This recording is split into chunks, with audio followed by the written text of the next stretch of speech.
Well, good afternoon, everyone, and welcome to One Breath Rising's second Sunday series. We're 1 week off.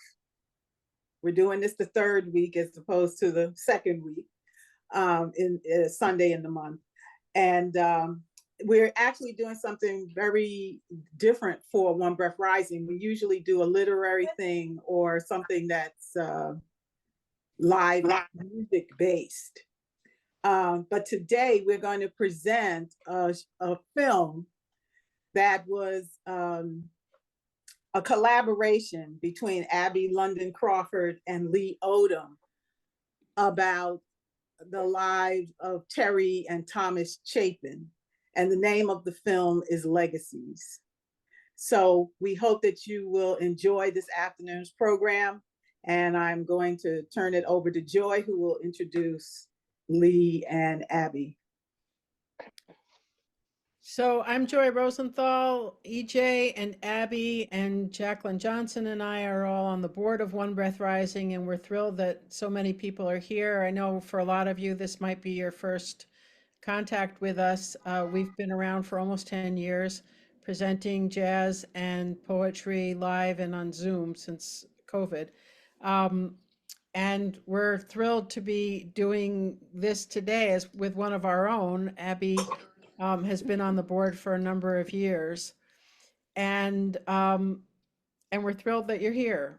So just a couple of things before I introduce Abby and Lee. One is we suggest that you be in gallery view. Two is we ask you to mute yourselves. I've muted most of you, but especially while the film is going on. And three, Abby suggested that you might hear better if you use headphones, because obviously, since this is a music event, hearing is very important. Okay, so enough of that stuff. So just to give you a sense of who Abby and Lee are, you have their bios from our email, but I'll just emphasize that Abby was an educator for 45 years, and she's been producing concerts for about 25 years or over 25 years. She made a film about women in jazz in 1999, which I'm not going to try to pronounce because I can't speak French. And then she also worked with Terri Castillo on a documentary about Thomas Chapin. And this is the beginning of a series about legacies of jazz musicians and the people who are continuing their legacy. Lee Odom has presented with One Breath Rising. She's performed several times. She's a multi-reed instrumentalist, band leader, composer, and an educator. And she is actually on tour. So I'm not sure if she's going to actually be able to join us today because she's apparently on a cruise, but performing on a cruise. And so we're thrilled to have this, to be able to present this and to have this be so close to home. So one more thing I need to do is to thank our funders very quickly, particularly Brooklyn Arts Council, Poets and Writers, Park Slope Civic Council, 440 Gallery, the Garner Glazer Foundation, our individual donors, and our audience. And we will put a link to be able to donate to One Breath Rising in the chat. I guess I'll do it after, but we would love your participation. A few of you have donated, and we welcome that very much. We really rely on the individual donations. Every little bit counts. So with that, I'll turn it over to Abby, and I'll put myself on mute. I just wanted to doubly welcome you again to this event. I'm very thrilled and excited that you are here. I would be talking with Lee a little bit if she was present. I learned so much from her while making the film, and the word collaboration is a wonderful word to describe what we went through together, and I loved it very, very much. And this is basically the first episode in the proposed series that I want to do on artists, and the each episode to me is a love story, because it's the efforts and determination of those who are left behind to help preserve and put in the archive and legacy of their beloveds, so that in the future, many more people will understand who they were and share, and they're able to share with the public so much more in this way. So this is our first episode, and I chose Terri and Thomas Chapin for obvious reasons, because of my previous connection with Terri and Stephanie Castillo, who was her sister, and they both passed recently. And so Thomas passed in 1998. So to make it short, I thank you for coming again, and sharing this film with us. Thank you. Okay. So we welcome questions. We welcome comments. Abby is here. Lee is here. And we're so Okay. glad that you're here. I will start the questions off. Abby, you mentioned in the beginning that this is the first of a series. So how many episodes do you envision for the whole series to be? And then what is your vision for the distribution of this series so that it's seen by a wider audience?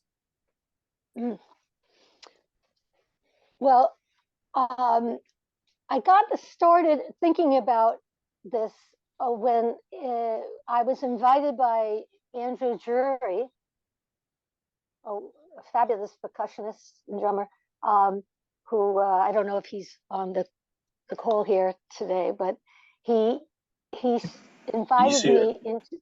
Oh, great! I got invited by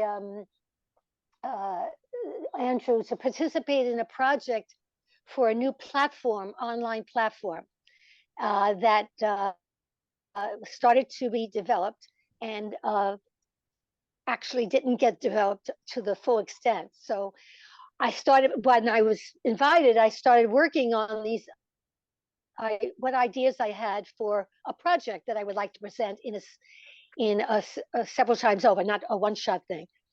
And I said, well, a series sounds really good. And then I knew that I wanted it to be a very personal thing, coming out of people that I've loved and respected in the art world, in the music world, and the artistic world.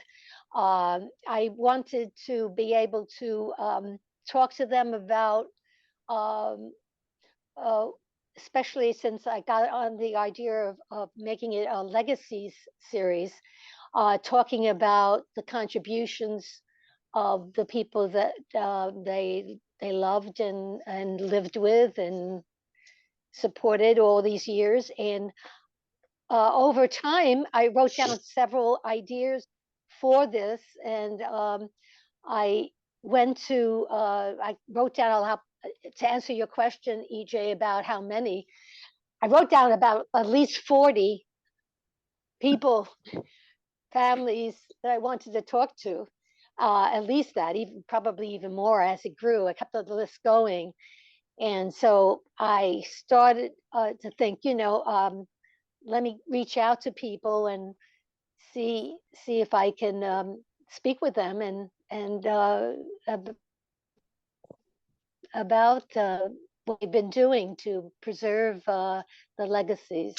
So I got going with I wanted Terri to be the first person, because I knew Terri already from meeting her after I met Stephanie, her sister.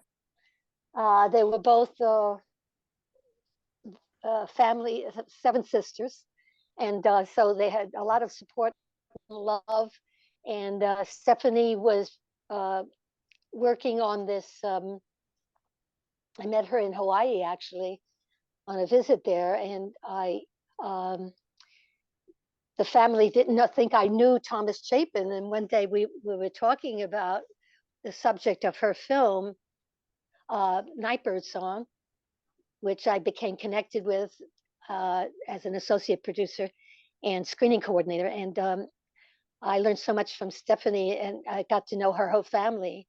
But when they were talking about the film that Stephanie was making, they said, "Oh, you probably wouldn't know him." And I said, "Well, try me. Tell me his name." And they said Thomas Chapin, and I said, "Oh."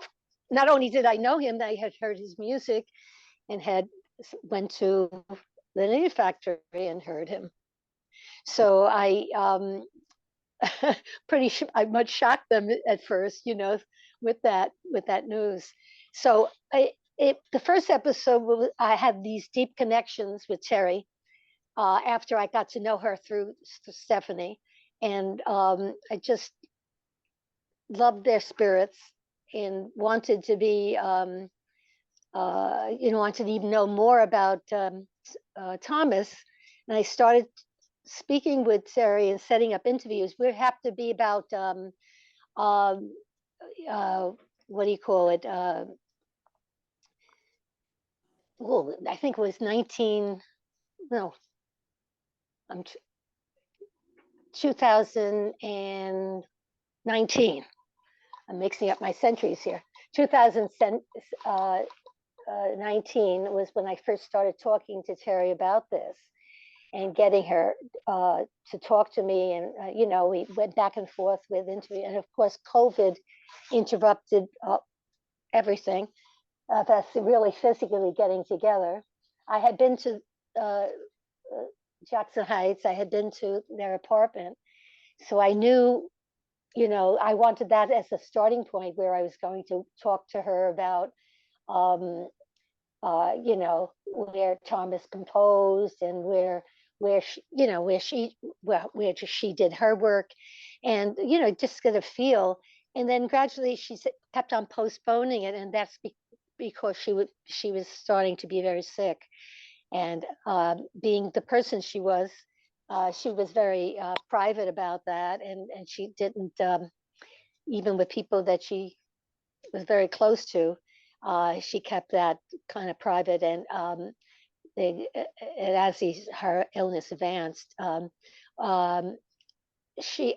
kept on talking with her, and so it was good to have these starting points for this first episode. Somebody that I loved and respected, and wanted to share the world, her with the world, and Thomas's music. And Lee was able to, working together with Lee, we were able to collaborate in so many ways. But one of the things that she did she did the music for this documentary. It's weaving Thomas's music throughout. So I thought that was brilliant. I loved it. And again, this is the first episode. I have a second episode partially done, very partially done, and I have a third episode in mind. But it's going to take a lot of effort and to get them going. I took a long time with this first piece because of the interruptions that we had, but that was understandable. And I just plowed ahead, wanting to do this and wanting to get it seen and get it out there. This it's short, it's a 30-minute one.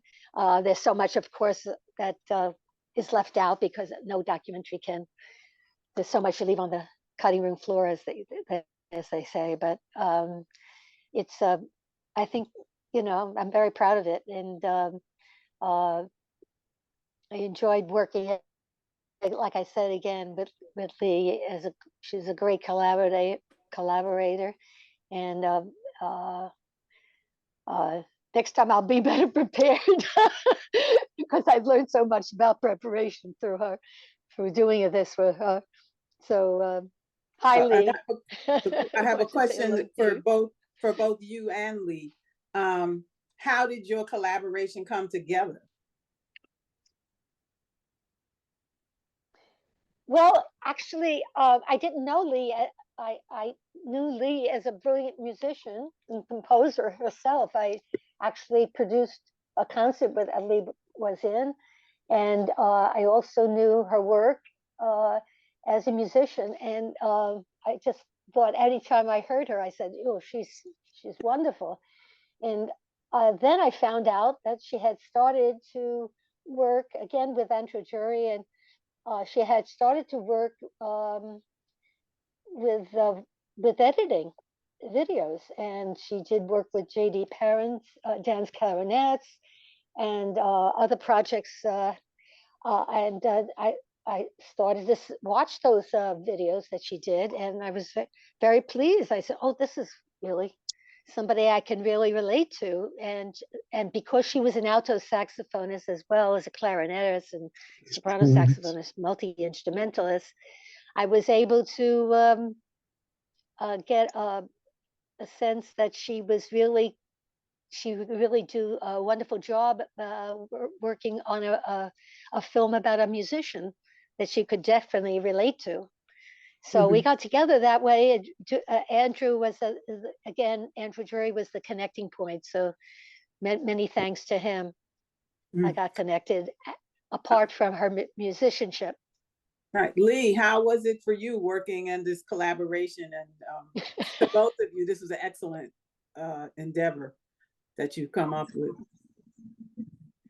Yes, so first off, I am still in Hawaii, and I don't know if you guys can hear me. Hopefully, can you just give a thumbs up? Can you guys hear me? I don't, okay. So I'm actually on what they call I don't know if you can't really see, but I'm on a tender boat to get a water taxi to Kona Island. We were in Honolulu the other day, now we're in Kona. So, and I was late because we had rehearsal with the World Orchestra. So I apologize for being late. It's only 12 o'clock here, so my day is just starting. But anyway, you know, I was very honored for Abby to ask me to work on this project. Honestly, I didn't know very much about Thomas Chapin at that time. So just working and listening to the stories that Abby would say, would talk about, you know, I vicariously learned a lot about Thomas, and I learned a lot about Terri, and, you know, learning ways and how to keep legacies alive. That's one thing I really got from this project was, you know, getting an idea of like, this is what you can do to, you know, to keep the legacies alive. And you know, it's a lot of I think for me, it's a lot of patience. You know, Abby should be the next series. I really want to do a series on Abby. I'm not quite sure if you all know very much or a lot about Abby, but also listening to her stories like that, I mean, she's a whole series by herself. So, you know, I really and she has worked, you know, with Terri, so she's worked with film. She understands script, she understands editing, and so it was you know, putting our two things together, I think, you know, just made this a really awesome project, a really awesome time. You know, I enjoy just coming over and just, you know, we'll have lunch, we'll sit and talk, and then sometimes I'll forget, oh, we have to work.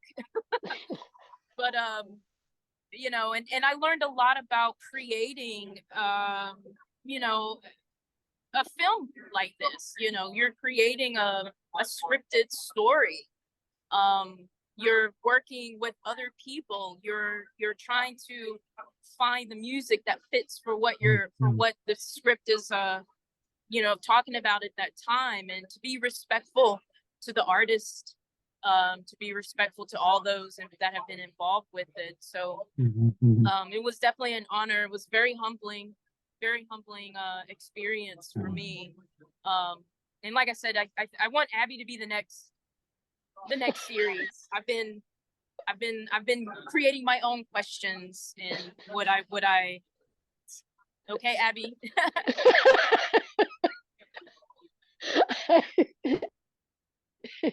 I think you've got your next project, Abby. I hope you've written your memoir. No, not me. I know what my next project is. Wow, actually, as a writer myself, and someone who's doing their trying to do their family genealogy,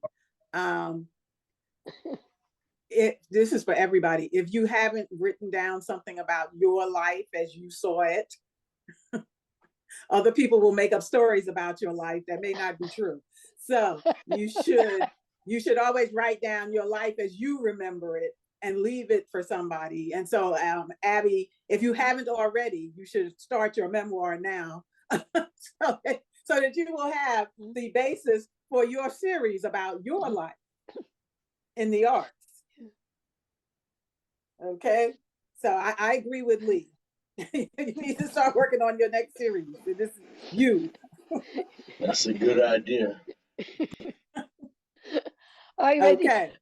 I'm going to open up the floor. If anyone out there has any questions, comments. I mean, the film itself was absolutely a really wonderful piece of episode of work. And I feel that sometimes the partner gets overshadowed by the person that they're trying to maintain the legacy for. And I feel that both you and Lee tried to balance that out.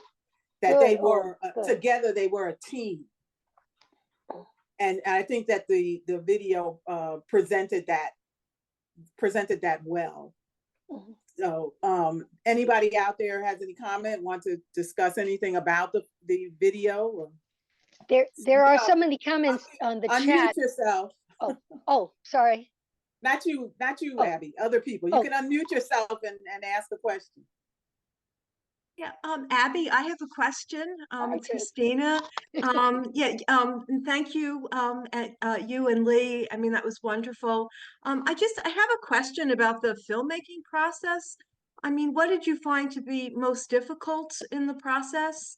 And I'm curious, when you're getting footage of gigs and live music, like how complicated does that get? Like, do you get into rights issues?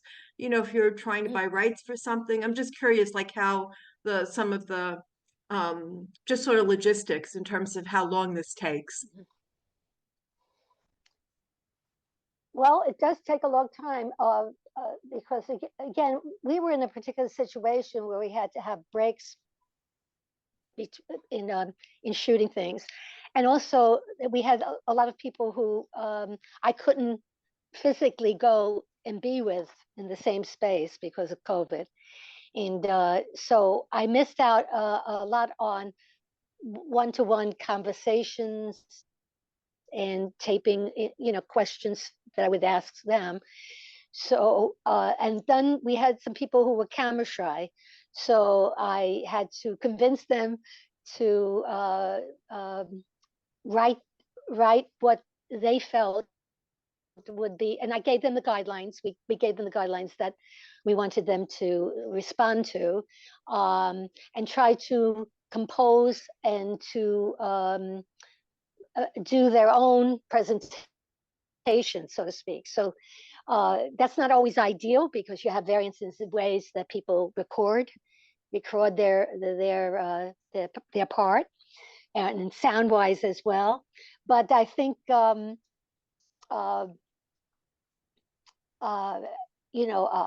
overall, we tried to get as much content. I learned that word from Lee, the fact that we had to come up with a lot of photographs, a lot of video, a lot of whatever to cover the narration. And since I didn't want to be on camera for very long, that was another thing to make sure that when I did voiceover, we covered a lot of ground there. There was so much to cover in terms of his career and all the musicians that played with him. I don't know if Lee wants to say anything about that. Yeah, and you know, content was I think when it comes to a documentary, especially, content can be a little tricky. And depending on how you're going to use the documentary, depend on like how much content you can pull from other sources. You know, there's, you know, if it's not in public domain, anything in public domain you can use for whatever. And then any other content that's not, you know, if you can get permission from the owners, which Abby had full permission from the Castillo family for all the content that was used. She had, regarding Terri and Thomas, she had full permission from them for that. So, you know, just making sure that you do have the permission, that you do have the clearance, and, you know, kind of understanding about crediting people. Different organizations want things to be credited a certain way. So you want to kind of pay attention to that. Some people, they don't, if someone says, hey, don't put my name there, you don't have to put their name up. And, you know, Abby was very, very sensitive and very conscious about that. And I really appreciate that. She wanted to make sure that everybody involved in this and everybody shown and listed and had any part in it was credited. I think that's great. And you also, like, if you're dealing with specific organizations, just make sure and ask them, how do I credit you? You know, or what name do you want to be credited by? So, you know, it was that can take time as well, because you're waiting for people to get back to you and things like that. Researching dates and times, that was a little bit time consuming as well, you know, because we would reach out to people just to make sure that we have the correct date. So when you're doing something like this and you want to do it at the best quality, the best way, it takes time. These are not projects that you push out in a month or two. These are, you know, films take 2 years, 5 years, you know, so but yeah, I definitely wanted to make sure everything was credited. And, you know, there wasn't necessarily any specific way, you know, there's different ways things could be credited. So it's kind of either up to the person or whoever's doing the editing, how they want things to be done. So as far as Dana, I know your question about like, about getting the material and getting that permission. Yes, it kind of does take a long time to get those things verified, but it's well worth it, I believe.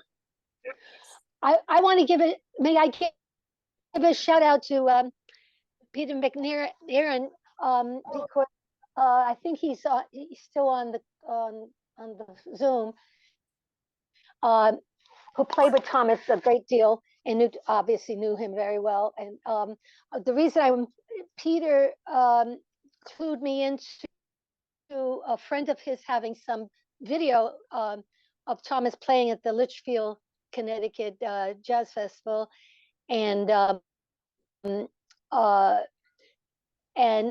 got that. His name is I hope I don't mess his name up, Ed Beddington, and he provided us with this piece that showed Thomas playing and shouting and screaming, which I thought I really wanted for the end of the film, because we had put together so many different musical elements. So so thank you, Peter, for tapping into Ed, and thank you, Ed, if you're here. Thank you so much. So that was one source of discovery of something that we try to put in and have an impact, and I believe it does have an impact. I'm here, and it was a wonderful performance, very memorable. Oh, Beddingfield, I messed your name up. No, I'm so okay. sorry. Beddingfield, thank you. Thank you. So nice to see that. And all the at the end. It was wonderful. Thank you. Thank you. Thank you. And all the musicians that were here today who knew Thomas so well, and you know, and the his legacy is really moves forward with all the people he's worked with, and so I really appreciate all you guys. Thank you so much. Ross had asked, put a question in the chat. Could the process of making the film be similar to making music? Are there Oh, any interesting. similarities? Well, maybe Lee should answer that for as a Oh, yeah. musician. You know, I know there's so many elements that you put together Yeah. in your collaboration, but yeah. Yeah, it definitely reminded me of composing. This one, though, you know, this was very specific though. So I guess like if you were composing for something that was very specific about, you know, whales, you know, you would do research and you would create a piece that was very specific with that. So with this being very specific about a particular person, there was some similarities. There were some similarities. It definitely did feel like thank you. It definitely did feel like I was doing a type of composing. Mm-hmm. But you know, just like when we are writing music, you know, we're putting ourselves into it.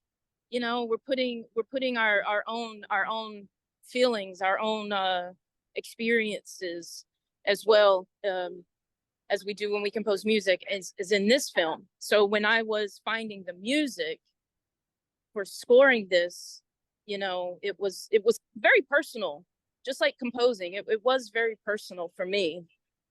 And so yeah, there were some similarities.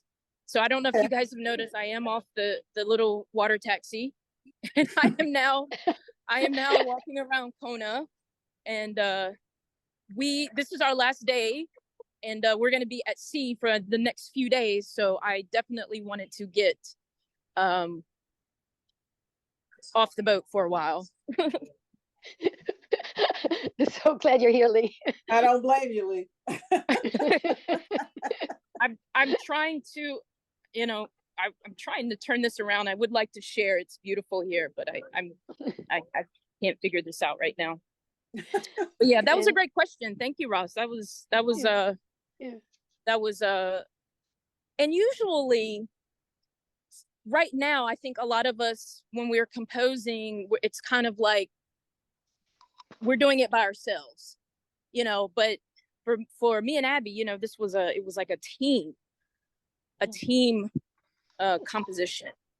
And other videos that I have done and I worked on as far as editing, I've always just done it myself. So this was the first time that I have worked in such a deep collaboration with a project. So yeah, so it was great. You know, this was my first time really working on a project with someone else and creating a product, you know, with a partner. So that for me was amazing. You know, you want to take in consideration, everyone wants to take in consideration for the other person's ideas, suggestions, and it was just great working with Abby. Abby was just so supportive of asking, well, what do you think? And so yeah. Abby, just quickly, I want to say thank you so much. It was beautiful. I have to leave. Oh, hi, Peter. It was beautiful and a great reminder of Thomas and Terri and their brilliance. Thank you so much, and their love. Thank you. Goodbye, all. Abby, I have one question. Aside from the gentleman that you spoke with in the film, who's helping the family to try to digitize the recordings and the information. Yeah.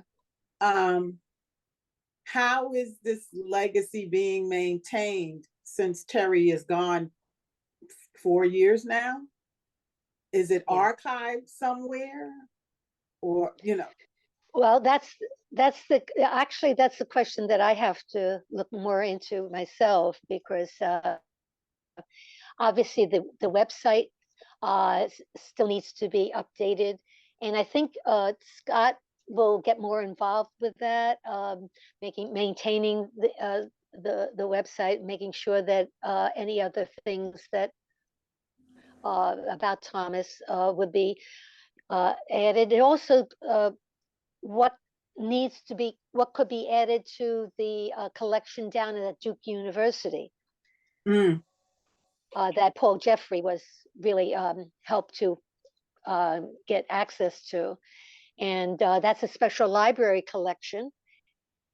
I know they have, Terri worked very, very hard to get as much of, up until the point where she could work, uh, get into that. But that's always an option, is to add on to the collection down there.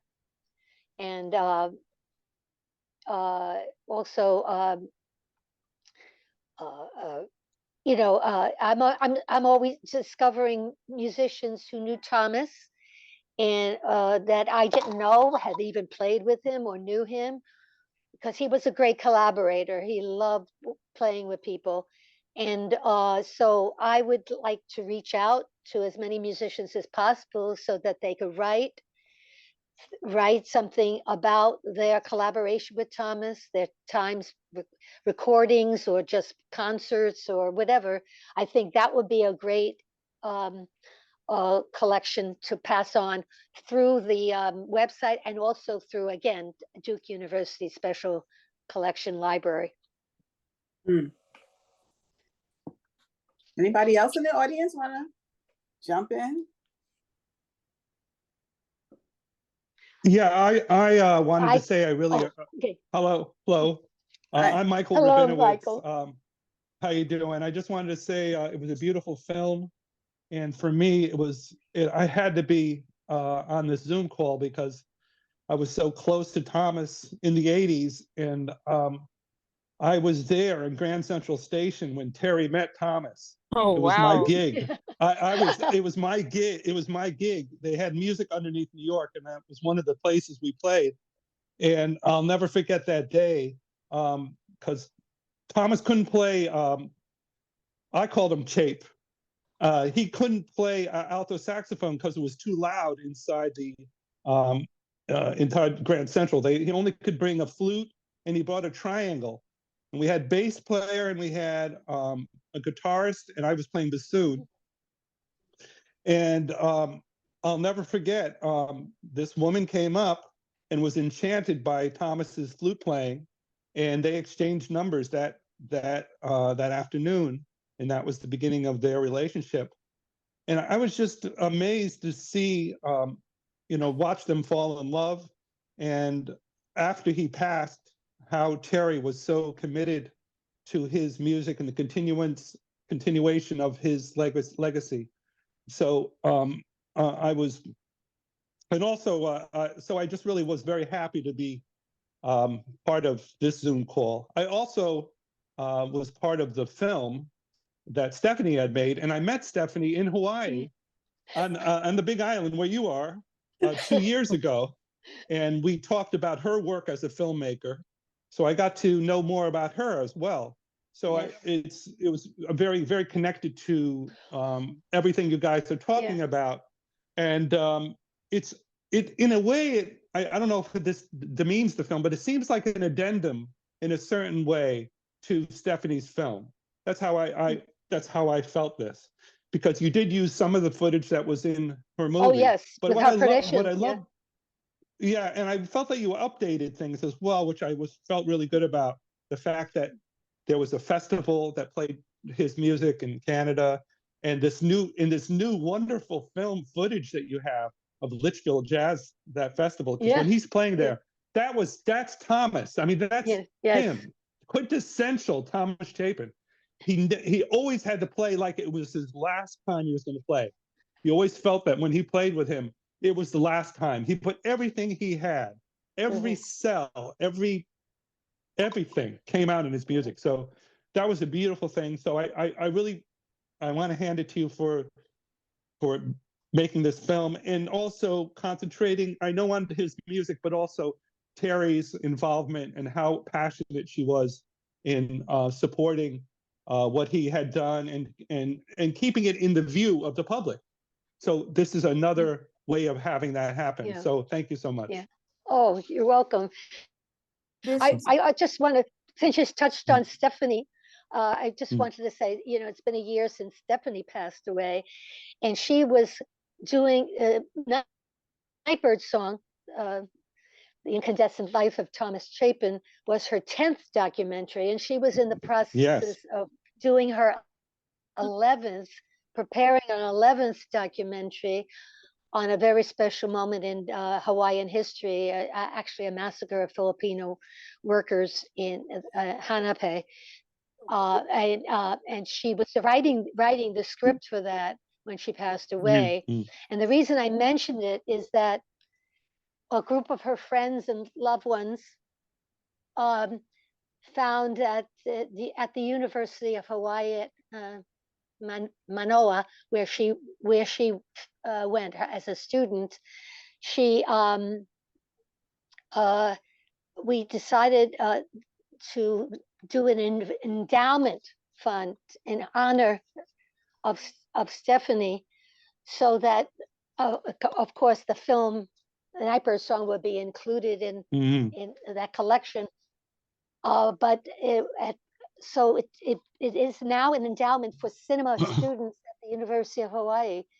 Great. So Stephanie's legacy also has now gone on to touch the lives of a new generation of filmmakers in her honor. And so I don't know if Wendy Vickers Jones is on the call still, but Wendy was one of her best friends from high school time, was instrumental in getting that going. And Stephanie, before she passed, of course, gave me permission to use any footage from Nightbird song or for anything. I see. That you know, she gave me that permission to do that, so I felt really good about that. You know, making sure that people saw those segments. Okay, I believe we had one woman trying to ask a question. You're on mute. Okay. You're on mute. Okay. Can we unmute her? Oh, there she goes. Okay. That's funny because now it says mute. Go now. Okay, go ahead. I'm Vita Muir, and I'm the founder and director Oh, of Vita. the Jazz Festival. I owe Thomas and Mario and Peter McCarron a great debt of gratitude for schooling me very early on in what jazz could be. And it wasn't absolutely all straight ahead music, for sure. So we brought Thomas on with Mario and Peter in the initial festival. I was pilloried by part of the audience for that, and the other part adored it. So I decided, well, now all we have to do is get them to listen to it more, and then more, and then more. So we repeated that downtown kind of music in various ways and introduced all manner of jazz to show people. It became a kind of Whitman sampler of Music Village Field Jazz Festival, and it's really remained that way. We dedicated one of our festivals to Thomas, and I think we premiered the film, which was quite an endeavor because we tried to do a film outdoors in the sunlight. But I wanted to make one other comment, and that is that Ted Chapin, Thomas's brother, really is owed a great thank you for all he did to donate and encourage and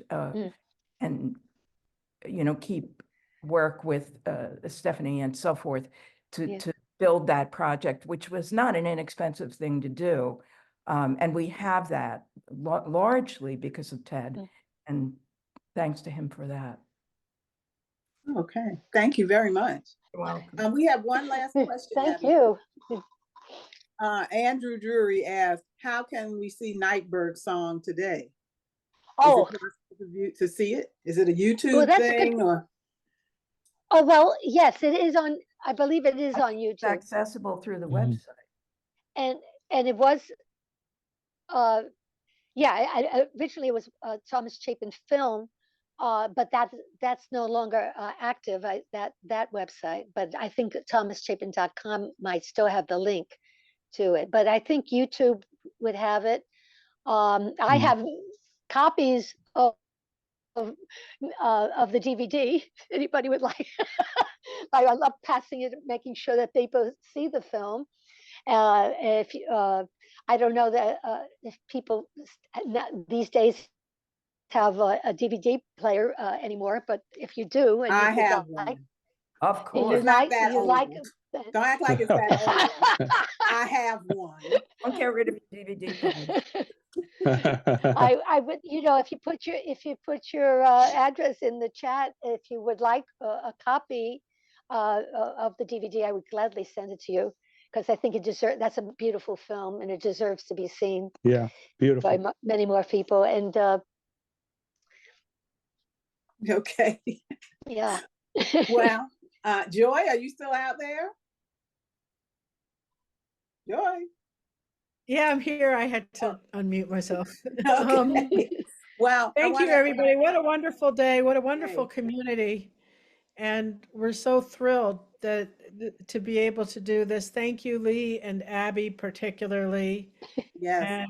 And thank you to Thomas and Terri Chapin for sharing your spirit with us wherever you are. And thank you, everyone, for coming. We're so thrilled. And we'll put the video itself up on our YouTube channel, and we'll send it out an email and give you a link to it. So Right. thank you so much. Yep. And before we leave this afternoon, I just want to alert you to our upcoming programming. Next month, April 13th, we're going to be presenting live at the Soapbox Gallery, Ahmed Abdullah, who will be playing, I believe he has a quartet that will be playing for us to celebrate his book, A Strange Celestial Road, My Time in the Sun Ra Orchestra. And in May, we will be presenting the Sako Yasuma project. And in June, we will have the formidable Bertha Hope. All of these presentations will be live at the Soapbox Gallery in Brooklyn. So please join us. If you can, look for our flyer coming through your inbox as to let you know the address and the time for these performances. Thank you.